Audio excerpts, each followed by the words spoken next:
Hello friends, आपके अपने YouTube channel advance study number 1 में आपका स्वागत है। अगर आप चैनल पर पहली बार आए तो हमारे चैनल को सब्सक्राइब कर लेना, क्योंकि यहाँ पे आपको बहुत अच्छी अच्छी वीडियो देखने को मिलती है जो आपको सीटेट को क्लियर करने में काफ़ी हेल्प करने वाली है। तो वीडियो को बिना स्किप किए देखना है। काफ़ी इंपॉर्टेंट क्वेश्चन है जहाँ से सीटेट हर बार क्वेश्चन पूछता है।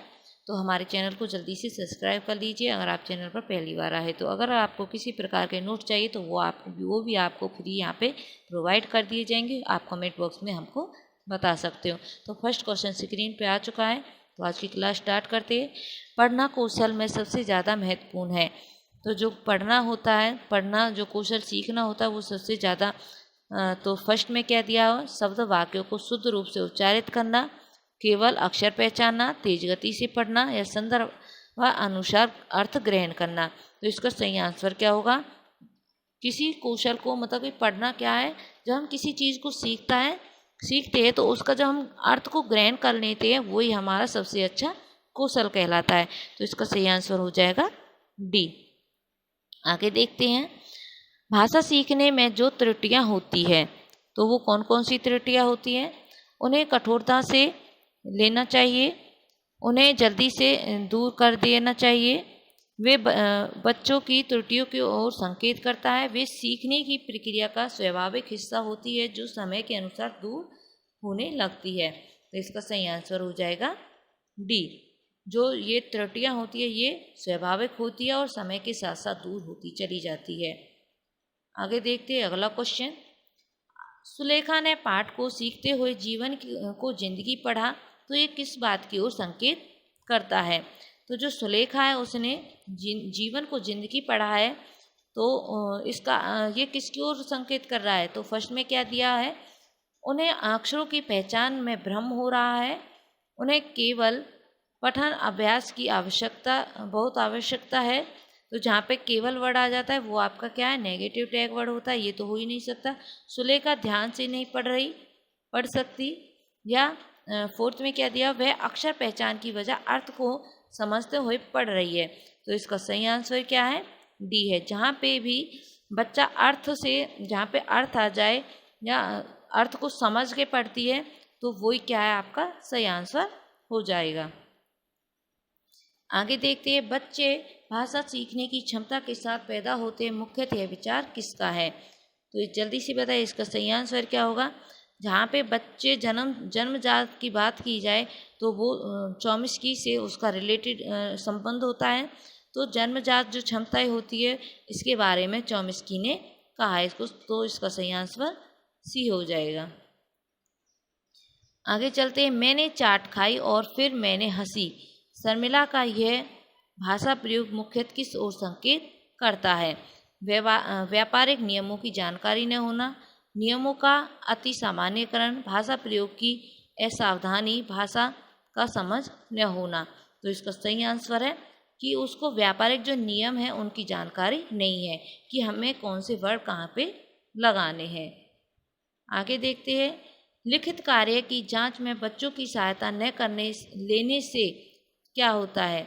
जब बच्चे किसी कार्य को लिख रहे हैं और जांच में बच्चे की हम सहायता न करेंगे, उस कार्य को वैसे ही बिना देखे चेक कर देंगे, तो वो किस ओर संकेत करेगा? बच्चों को फर्स्ट में क्या दिया हुआ है, केवल पठन कौशल का अभ्यास करना। जहाँ पे केवल आ जाता है वो हमारा नेगेटिव टैग वर्ड है। बच्चे ज़्यादा गलतियाँ ढूंढना सीख जाते हैं। बच्चे को दूसरों के हस्तलिखित सामग्री को पढ़ने के अवसर, अवलोकन क्षमता के विकास का अवसर मिलता है। जहाँ पे अवसर शब्द आ जाता है वो आपका पॉजिटिव टैग वर्ड है। जहाँ पे अवसर आ जाता है वहाँ पे आप आंख बंद करके उस पर निशान लगा सकते हो। फोर्थ में क्या दिया हुआ है, दूसरे बच्चों के विचारों से परिचित कराना, ये भी आपका क्या है, गलत है। तो इसका सही आंसर क्या हो जाएगा, सी। आगे देखते हैं, लोकगीतों की भाषा की कक्षाओं में स्थान दिया जाना चाहिए क्योंकि जो लोकगीत होते हैं उनको कक्षा की भाषाओं में स्थान देना चाहिए, किस लिए, क्यों जरूरी है? तो फर्स्ट में क्या दिया हुआ है, लोकगीतों को बढ़ावा देना भाषा शिक्षण का मुख्य उद्देश्य है। तो ये बिल्कुल रॉन्ग है आपका। भाषा गीत गाए जा सकते हैं, ये भी बिल्कुल रॉन्ग है। यहाँ पे केवल वर्ड आ गया, ये भी बिल्कुल रॉन्ग है। तो इससे बच्चे संस्कृतगत विशेषताओं से परिचित हो जाएंगे। जहाँ पे हम अपनी संस्कृति से परिचित बच्चों को करा रहे हैं तो वही आपका पॉजिटिव टैग वर्ड है। तो ये आपका फोर्थ आपका सही आंसर हो जाता है। पाठ पढ़कर बच्चों से प्रश्न बनवाने से मतलब कि क्या इसका जो कथन है वो किसकी ओर संकेत कर रहा है।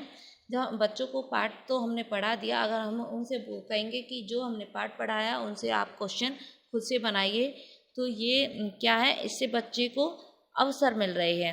तो इसका सही जहाँ पे आपको अवसर दिखाई दे रहा है वो यही आपका सही आंसर होगा। तो देख लीजिए आपको सेकेंड क्वेश्चन में अवसर मिल रहा है। शिक्षक को यह जानने का अवसर मिलता है कि बच्चों ने पाठ में कितनी गहराई को समझा है।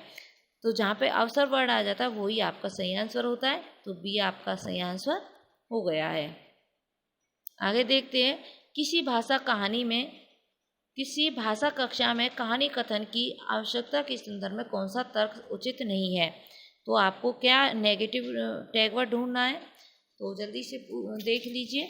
सभी बच्चों को भाषा सीखने का परिवेश मिलता है, तो ये तो बिल्कुल सही है। सभी बच्चे को क्षमता को ध्यान में रखते हुए उचित नहीं है, तो ये भी बिल्कुल सही है। बच्चे को शब्द भंडार के विकास के अवसर प्राप्त होते, ये भी बिल्कुल सही है। तो सभी बच्चे की क्षमता अनुसार कल्पना शक्ति का विकास होता है, ये क्या है, ये आपका रॉन्ग है। क्योंकि किसी बच्चे की सीखने की क्षमता ज़्यादा होती है, किसी बच्चे की कम होती है, तो इसीलिए ये क्वेश्चन आपका रॉन्ग हो जाता है। आगे देखते हैं, एल.एम. वाइगोत्स्की के अनुसार, जहाँ पे वाइगोत्स्की आ जाए तो उसका सीधा संबंध किससे होता है, समाज से होता है। ओके, तो जल्दी से देखिए फर्स्ट आंसर में क्या दिया हुआ है। भाषा चिंतन को निर्धारित करती है, चिंतन भाषा को निर्धारित करती है। भाषा एवं चिंतन एक दूसरे से स्वतंत्र रूप से विकसित होते हैं। भाषा एवं अर्जित योग्यता है। तो इसका सही आंसर क्या हो जाएगा, इसका सही आंसर है डी, भाषा एक अर्जित योग्यता है कि हम भाषा को अर्जित करके सीखते हैं।